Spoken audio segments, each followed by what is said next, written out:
Ahmad Hazriq. Saya Ahmad Hazriq. Saya daripada Kuala Lumpur. Ini untuk program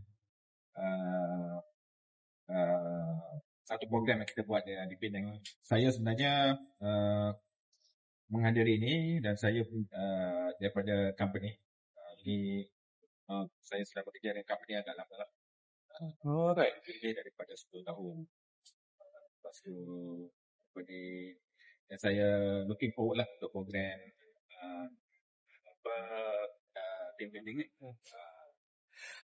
Okey, kita sebenarnya dalam company ni kita biasalah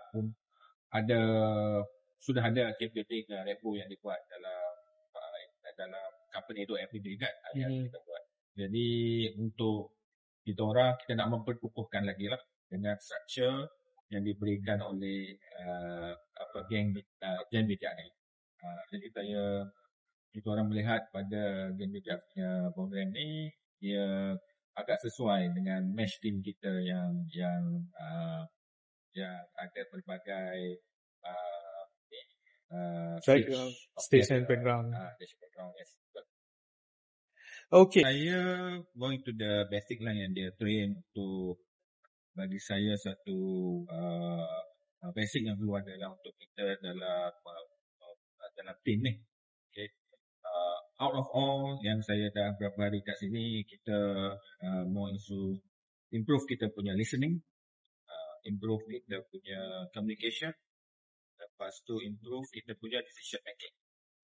Kita tahu yang nature of work berbeza antara satu sama lain, tetapi all of that kita dah blend together end up into improving this couple of important things in team building.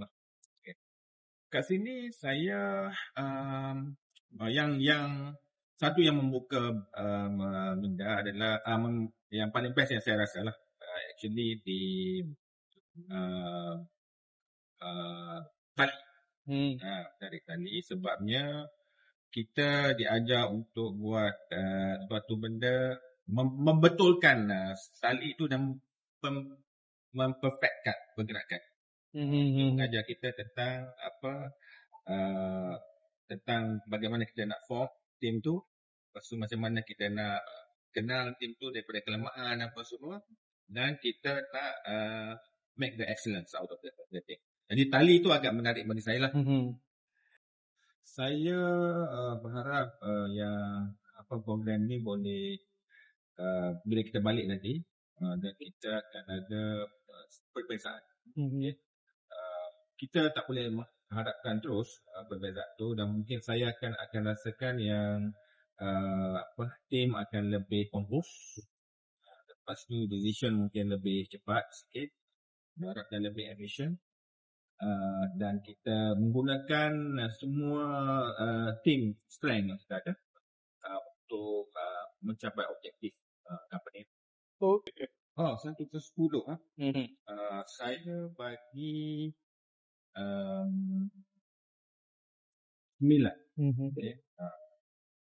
Okay. Sebabnya macam saya rasakan yang